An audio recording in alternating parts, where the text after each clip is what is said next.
Hi class, my name is Katora Green and I'll be telling you about the topic autistic children and touch. Now the behavior you saw me exhibiting might be a little awkward outside of the Snuggle commercial or Febreze or whatever, but for autistic children, this is how they cope and you'll often see behaviors like that. That brings me to the relevancy of my topic. Whether you have a family member, a loved one that's affected by autism, or you plan to educate, train, mentor, or volunteer for autistic children, or just a communicator and you'd like to know how to relate to children with autism properly, this is a topic that's not receiving the prevalence that it should. According to autismspeaks.org, 1 in 110 children and 1 in 70 boys are diagnosed with autism every year.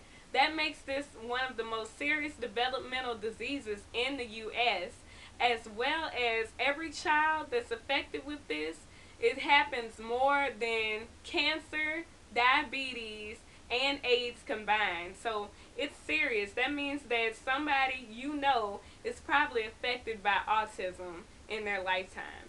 Now, touch affects and surrounds the lives of autistic children and their loved ones in every capacity imaginable. It kind of sets up these rules that governs everything they do to function, the way they touch people, how they respond to touch, and also how they touch themselves to function properly. Now, I'll be telling you 3 key points that I think are important: touching norms and responses, hypersensitivity to touch, and also successes with autistic children in touch. Another word for touch is tactile communication. So first we'll talk about touching norms. Knapp and Hall said that it was crucial for growth and development of children to touch. That was in 1992. Temple Grandin goes down in history as one of the greatest women to affect change in the autistic field. She had the disease and suffered with it severely all her life, but she went on to overcome the disease with her own research and own mechanisms to fix it. She had a squeeze machine that showed positive results, and in place of touch, it comforted her and the others who tried it. So check out that movie. Also, we're going to talk about touch aversion and the touchers. So the touchers and the untouchables. Now, touchers are people who don't understand that bubble. I know y'all know them, and they just invade all your space.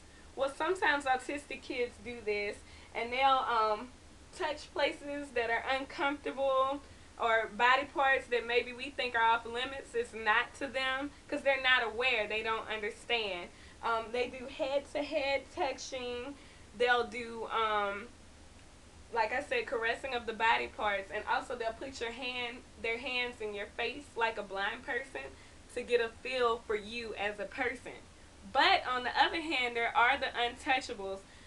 It's one of the biggest problems with autism, where they won't let you touch them, hug them, love them, because they don't express love in that way. To make up for this, they use adapters, whether it be object adapters. They'll play with Legos and just take them apart for hours on end and then put them back together. And if you check out my feet, don't look too hard, but they can play in mud, sand, and water all day long because it comforts them. It's a touch mechanism that comforts them. Cotton balls, things like that. But things you shouldn't do are, you know how you get your whoopings when you were younger? Don't do that to an autistic child, because they're hypersensitive to touch. It's already the strongest sense, and the nervous system is even stronger. It has a stronger response to those type of things. So rough fabrics, new clothes, heavy blankets, because they give them heavy blankets and nice coats because they're sensitive to cold as well. And also they're Evel Knievel, like they'll hop off of high heights and flip and all that because they like the way it feels, and they don't have the touch mechanism that tells them they're experiencing pain. So like I said, they'll have touch adapters. But another thing, why this happens, we can help them develop a tolerance for these problems by rubbing, the more you rub on them, the more you coddle them, the more you do that, rock them, that kind of thing makes them more where they can deal with touching. So, while we looked at that, I know it's a lot to take in, but let's talk about some of the successes because there have been some nice successes in this field. Um, Jenny McCartney, she's a famous celebrity. She's actually had to deal with it. Her son had it. I'll show you the 3 books.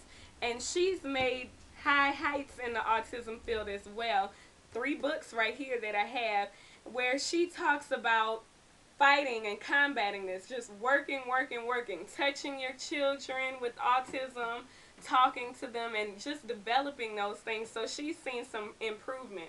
Also, Priya Krishan and her sister have formed an actual nonprofit organization that gives autistic children free eye touches. It's shown to give them, they've developed well with the different games and apps, and it helps them respond better. So that's good. And finally, I'll tell you a personal story.